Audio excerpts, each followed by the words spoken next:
Good morning, everyone. Welcome to your public library. We're so happy to have you here with us this morning. And I have to give you a warning, in about 1 minute, the front doors are going to open and you're probably all going to feel a wave of people coming in from the St. Clair entrance. Don't be startled. It's our regular morning parade of people waiting on the front steps to get in here. So you all got in ahead of them, and that's a good thing. My name's Jackie Nytes. I'm the CEO for your public library, and we are so proud today to welcome all of you for this very important unveiling. It's just a few short months ago that I had a conversation with Sheriff Layton about the opportunity to share the beautiful creation that you're going to see in just a couple of minutes. And I'm very proud today to welcome Sheriff Layton here, along with Public Safety Director Troy Riggs and our County Prosecutor Terry Curry. We have a number of other folks with us here who are great library supporters and also advocates for the message that we are here to share today. I do want to welcome City County Councilors. Zach Adamson is here, and I think I saw John Barth. Hello. And also some of our county commissioners, and these are folks, both the councilors and the commissioners. Treasurer Claudia Fuentes is here, along with Auditor Billy Bro. These are all folks who appoint your library board members, so if you have any questions. Thank you, John. Certainly share with them your thoughts about how your library is doing. I'm sure they want to know. We also have the honor today of welcoming a very talented and dedicated artist to our library. Not only is he an artist, but he is a proud Indianapolis firefighter, Mr. Ryan Feeney, and we'll, in just a moment, have a chance to give him a big round of applause. Today we celebrate the second chapter, or we continue, if you will, the second chapter here at the library of an effort that we call Stand for Peace. We began this with an art exhibit called Kin Killing Kin. Some of you may have seen this in the exhibit hall out in the front of the building. It was perhaps a painful exploration of some of the senseless violence that's haunting our cities and our youth. It was organized by the library's African American History Committee. And a few other staff members, all of those folks who are here today, a special thank you to you for your efforts in getting our Stand for Peace initiative underway. While you're here today, take a few moments to look at the exhibits in the back of the atrium here. They are elements of artwork and poetry created by the young people who visited the first exhibit. I urge you to sign the Stand for Peace pledge boards that so many of our young people in the community have signed over the last couple of months. You can join them in expressing your commitment to a more peaceful quality of life here in Indianapolis. And then I urge you to turn your eyes away from violence to a message of hope. And that's what we are here this morning to talk about. One of my personal heroes is Nelson Mandela, and he said in 1994, "Let us all take responsibility for freeing our communities of crime and violence." In creating the work of art that we will see here in just a moment, Ryan has responded to Mr. Mandela's call to action with special creativity. Here at the library, we're going to continue to reach out to the community, offering alternatives to ignorance and isolation and anger, the things that lead to violence. We'll do what we can to take some responsibility for freeing our community of crime and violence. And we know that, like Ryan, all of you will continue to do whatever you can in your sphere of influence to move in that same direction. It's going to take all of us. It's going to take a lot of good, hard effort, but we can have hope about this community. And I think what Ryan has created for us will inspire us in that direction. So at this point, I'd like to invite Ryan and Sharon Layton to come up and let us share this beautiful piece of art with the community. Gentlemen? Where are they?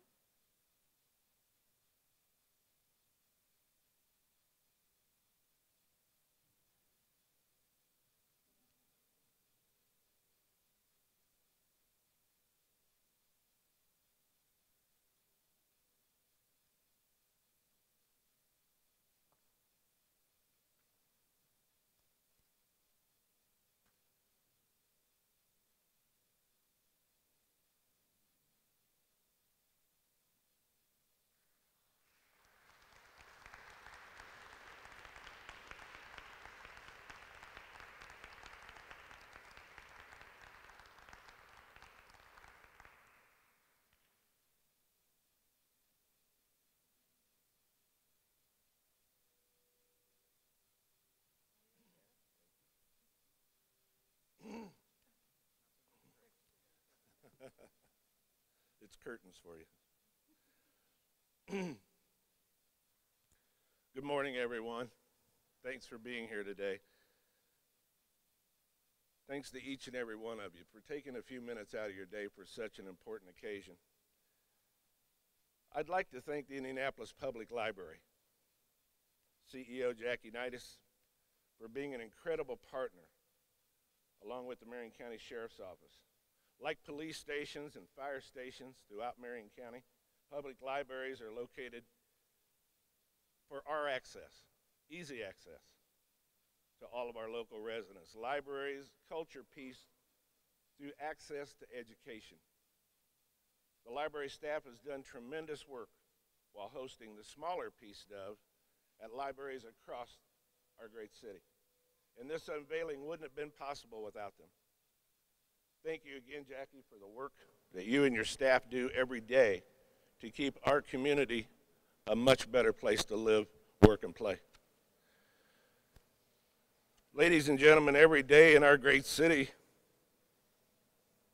the brave officers of IMPD, the Marion County Sheriff's Office, and so many other public safety entities such as the Speedway Police Department, which I saw the police chief here with us today, seize from suspects on the street guns used to destroy so much with the simple squeezing of a trigger.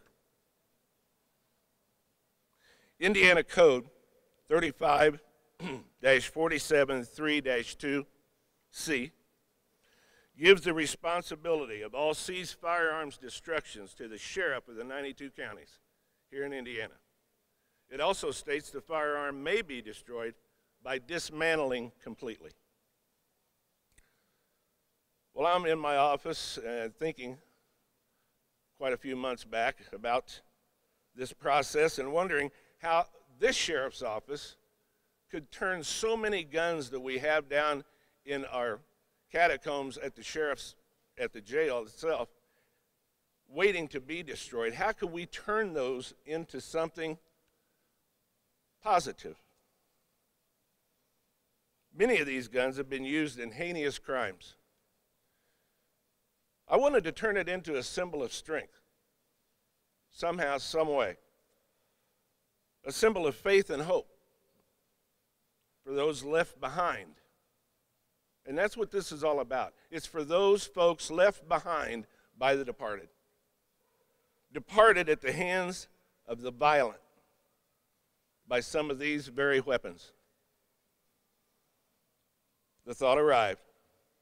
You know, in 2008, then Sheriff Frank Anderson commissioned one of our own brave firefighters to create a life-size image of a sheriff's deputy. You can see it today. It's right in front of the Marion County Jail at 40 South Alabama. And that life-size image is saluting the American flag. Today we can see this monument right there. It is a tribute to the fallen deputies of the Marion County Sheriff's Office. So, got to thinking about it. So this sheriff, again, called that brave firefighter, Ryan Feeney, to help create another equally important work of art. But this time, to illustrate our enormous sympathy citywide. Sympathy and love to those left behind by the victims of this violence. Today we have met with us many women and men of public safety, our dedicated clergy, and so many others who have witnessed the heart-wrenching displays of anguish and mourning that play out literally day after day in funeral homes across our great city. Let me say, and I believe I can speak for the mayor, the public safety director, Chief Rick Height, and Chief Deputy Eva Talley Sanders, heads of the states of public safety in Marion County.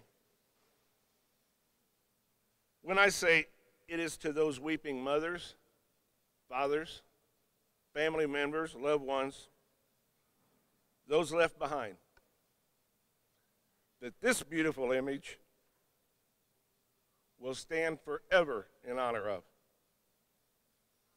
It must be said, though, most of us are blessed as we can only imagine what those loved ones continue to go through as time tries to heal their hearts.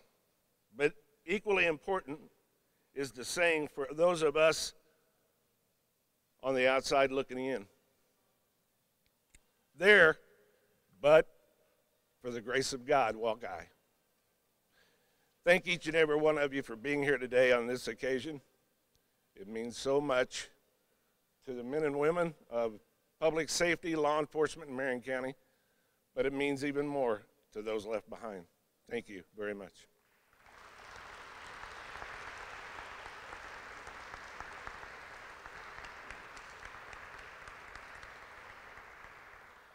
Thank you, Sheriff Layton. I'm Troy Riggs, Director of Public Safety here in the great city of Indianapolis. And as I look at this piece of art, I'm reminded that art that I enjoy really does two things. It makes us reflect, and it also inspires us. And as we look at this piece of art, we can reflect that too many individuals have been murdered, maimed, or their lives altered because of illegal gun violence. But it also inspires us to realize that here in Indianapolis, we as a community are not apathetic about crime. Here in Indianapolis, we cannot be apathetic about violence. And that here in Indianapolis, we are inspired by this piece of art and the people and the men and women that serve this community each and every day, that we can do a better job and we can end violence. It inspires us to realize that we have the answers, and it takes hard work, and that work continues each and every day. I want to thank the sheriff for his vision, for bringing this and making this a reality.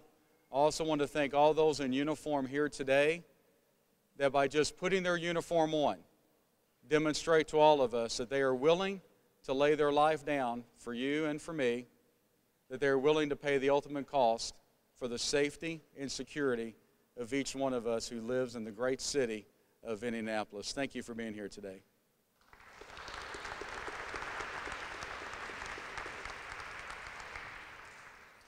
Jackie and Sheriff Layton, thank you so much for including our office in this ceremony. On behalf of the 400 women and men of the Marion County Prosecutor's Office, it's our privilege to be here. By coincidence, last night I had occasion to be on a program with Deborah Watson. Deborah Watson was the mother of DJ Keys. She suffered the unimaginable tragedy of the murder of her son, DJ, in the recording studio homicide that took place here a couple of years ago.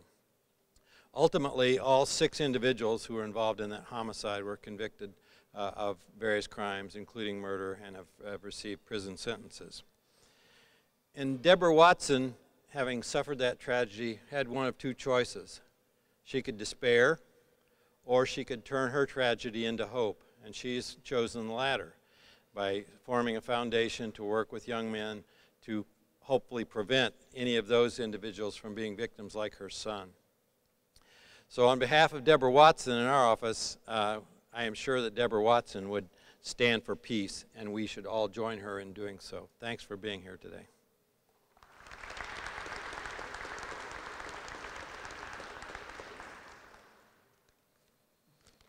Well, I brought notes. To do a project of this size, I just first want to thank Sheriff Layton. With his idea and with his vision, this wouldn't have been possible. I've been working with him since May to get this done. Obviously, the sculpture is made approximately of 1,200 parts, 750 pounds, and without the help of Corey Constantine, Eli Kemp, Donald Mee, it would have been impossible. 750 pounds of seized weapons. Being on the fire department, being a first responder, I see before anybody else the victims. And it means quite a bit as I cut these apart, knowing that those will never hit the street again. Not one more gun, not one more act of violence will be made from these guns. There are guns in the sculpture dating back from the Civil War to now. So I think it's a good use. Some people may disagree, but I think it's a fantastic idea that Sheriff Layton had, and it was my pleasure to be part of it.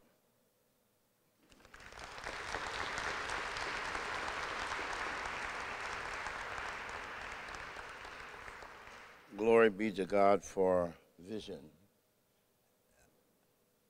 We're drawn here today to reflect, to remember, to reconstitute, and to recreate our world and our community in the image of the one who made it in the first place. And this is why I would first like to thank and to appreciate a just God for his refusal to extricate himself from what often appears as a very unjust and unfair world, a world which chronically goes against his very nature, his character, his person.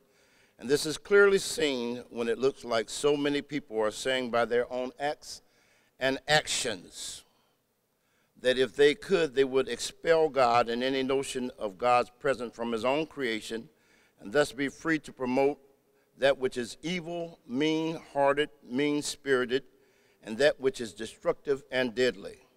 And yet I am glad that God is and continues to be, and that he has not handed this world over to the destruction and chaos in any age, but he has created this world, as is spoken in the Latin ex nihilo, and in the Hebraic bara, out of nothing, and he has enlisted each of us and all of us to help the God self in doing as he has done.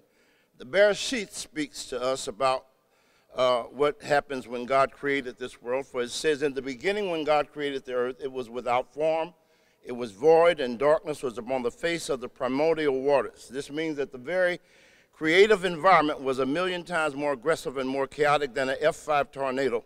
But the good news is that the earth was not left that way, for in the very next voice one can hear these amazing words, and the Spirit of God moved upon the face of the waters. This meant that God resolved not to allow the chaos to reign in his creative order. No, not then, and certainly not now. For the Ruach, the Spirit, the inspiration, the breath, hovered and moved over the face of the waters of creation until it coaxed cosmos out of chaos.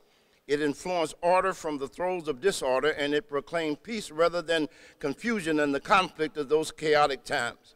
While we are so glad to see so many luminaries, each of you who are here today, I must say that when the sheriff of Marion County, John Layton, told me of his plans, the idea that he was charged by law to dispose of weapons of mass destruction, of death, of mayhem, and chaos, but he was also charged by his own conscience to do something much, much more greater than just to dispose of these tragic items. I was almost immediately had two thoughts. First, it was refreshing to hear one who was charged and who was sworn to enforce the law of the land say, yes, I will keep my charge to enforce the law.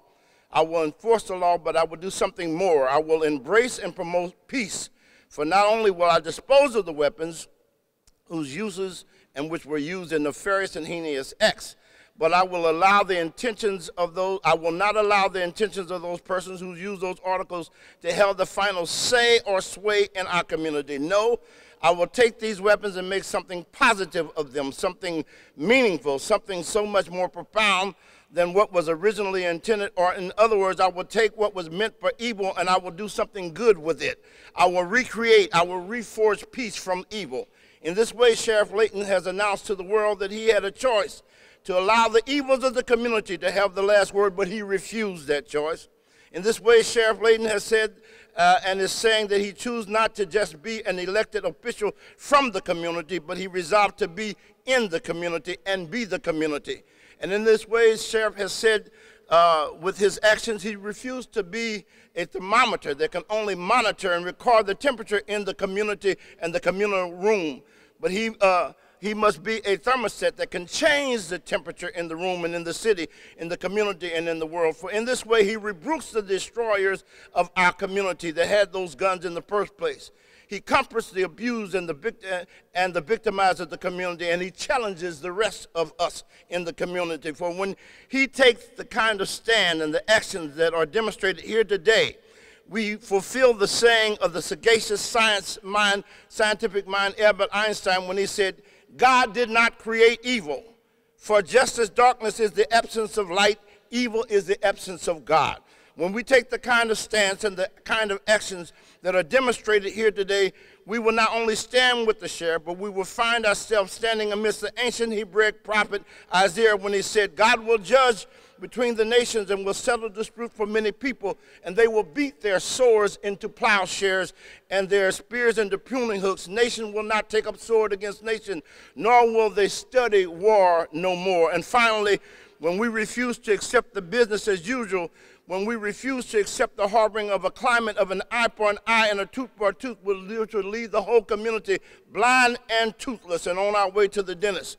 When we refuse an environment of the bucket of blood milieu, we will stand with this sheriff and with the great African-American modern prophet, the Reverend Dr. Martin Luther King, when he said, I believe that unarmed truth and unconditional love will have the final word in reality, and this is why right temporarily defeated is stronger than evil triumphant, because truth crushed to earth will rise again. The eternal years of God are heard, and error wounded rise in pain and dies amid her worshiper. Sheriff Layton, today I salute you and your staff for your vision, your obedience to the voice, the Ruach, the Spirit of God that creates the better angels in your spirit, and for your inspiration by your actions. May God bless you and keep you in all that is under your charge. Bless you, sir.